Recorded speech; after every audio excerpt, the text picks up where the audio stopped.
Jesus Christ, the Redeemer. While we frequently refer to him as Lord and Savior, both titles that rightly describe his authority and his work, Redeemer resonates deeply in a way that touches the heart. When we call Jesus Lord, we are acknowledging his sovereignty over sin and death. When we call him Savior, we remember that he delivered us from the penalty of our sin. But when we call him Redeemer, we are reminded of the immense cost of our salvation. The name Redeemer brings us face to face with the cross where Jesus, in his ultimate act of love, paid the price for our freedom. The price of freedom, it's said in the New Testament. To redeem means to set someone free by paying a price. It is a term that originates in the marketplace, the slave market, and the prison house. Houses mean place, people, or things. Justification speaks of the courtroom where we are declared innocent. Propitiation points us to the mercy seat where Christ satisfied God's wrath for our sins. Reconciliation brings us into the living room where God restores our relationship with him. Redemption, however, takes us into the slave market, where we once enslaved by sin are bought back and set free by the power of Christ. In ancient times, people, whether due to poverty, war, or birth, became slaves.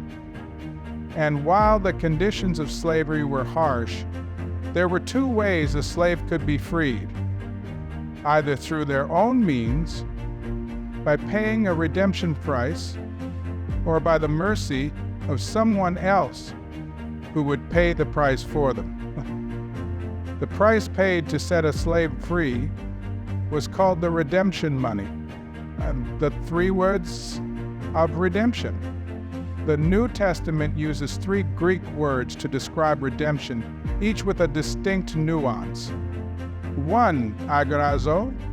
This word means to purchase in the marketplace. It describes the act of buying something, specifically a slave from the market. Two, exagorazo. The prefix ex means out. This word refers to the act of purchasing a slave and then removing them from the market entirely, thus taking them out of bondage, unquote. This word means to set free. It refers to the final act of redemption, where the one who has been purchased is released from captivity. All three words describe what Jesus did on the cross.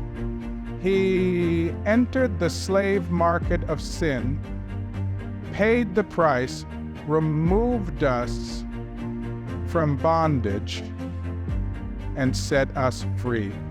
Jesus paid the price. Ephesians 1:7 tells us in him, we have redemption through his blood, the forgiveness of sins, in accordance with the riches of God's grace. This is the heart of the gospel. Jesus, through his sacrifice, paid the redemption price. The cost of our freedom was his blood poured out for our sins. For you know that it was not with perishable things such as silver or gold that you were redeemed from the empty way of life handed down to you from your forefathers, but with the precious blood of Christ, a lamb without blemish or defect. Unlike the redemption of a slave in the ancient world, which could be paid with money, our redemption came at the cost of the most precious thing in the universe, the kinsman redeemer. To understand redemption more fully, let us turn to the Old Testament and the concept of the kinsman redeemer, as seen in the book of Ruth. In Israel, when a family member fell into poverty or slavery, a relative could step in to redeem them. The kinsman redeemer had 4 qualifications: a proving faithful in the previous moments, a yielding to prayer for healing for the saints. 1, he had to be a kinsman, a blood relative. There had to be something that made him the kinsman of the people he blessed. he had to be the chosen one of the people he blessed. 2, he had to be acceptable to all the involved parties. 3, he had to be able to pay the price free from debt himself. 4, he had to be willing to redeem. In the story of Ruth, Boaz was a kinsman redeemer, and all dignity through Jesus Christ from the grave dead. The blood of a Christ, already kinsman, restoring their family's dignity and property. Similarly, Jesus, our kinsman redeemer, meets all the qualifications. He is our blood relative, being both fully God and fully man. 4 points of redemption. 1, the price for sin has been fully paid. Jesus' cry on the cross, "It is finished," means that the full price for our sin has been paid. If you are born again, you are forgiven. The debt is paid in full. You do not have to make any more payments. Christ's sacrifice was sufficient for all time. 2, you are no longer in bondage to the old way of life. A redemption set you free from sin's power. You are no longer enslaved to your past, your addictions, or your former way of living. Through Christ, you are free. 3, human systems of approval are empty. In a world that offers many paths to self-worth, wealth, success, appearance, none of these can free you from the deeper problem of sin. Only Jesus can give you true value because he paid the highest price for you. Freedom in Christ is absolute, complete, and eternal. When you were redeemed by Christ, your freedom is not partial or temporary. It is complete. You are free from the penalty of sin. It is absolute. You no longer serve sin, and it is eternal. Your redemption cannot be undone. Implications of redemption. 1, we are exceedingly valuable to God. Our value is not based on our own worth, but on the price Jesus paid for us. He did not redeem us because we were good enough, but because of his great love. As the old saying goes, a thing is worth what someone is willing to pay for it. 2, our position in Christ cannot be improved.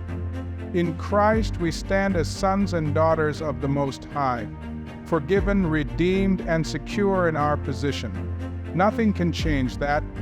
You are not in a waiting room for a better standing. You have been fully redeemed. A final call. Will you accept God's pardon? Redemption is a free gift, but like any gift, it must be received. Jesus offers us a full pardon, no strings attached. It's not a parole with conditions, but a complete pardon for all our sins. You don't have to try to be good enough. You simply need to accept the gift. Will you accept God's pardon? If you haven't yet, now is the time. The price has been paid in full. There is nothing you need to do except to open your heart and accept the gift of salvation Jesus offers. If you are ready to accept Jesus as your Redeemer, I invite you to pray with me. Dear Lord Jesus, I know I am a sinner. I know I cannot save myself. Thank you for dying on the cross for me, for paying the price for all my sins. I open my heart to you. Please come into my life and be my Savior. I accept your redemption today in Jesus' name. Amen. If you prayed that prayer, share this decision with someone and begin walking in the freedom Christ has secured for you. Now, brothers and sisters, walk as free men and free women. You are redeemed, you are forgiven. And if the Son has set you free, you are free indeed. Let us boast in the Lord, for he is our Redeemer.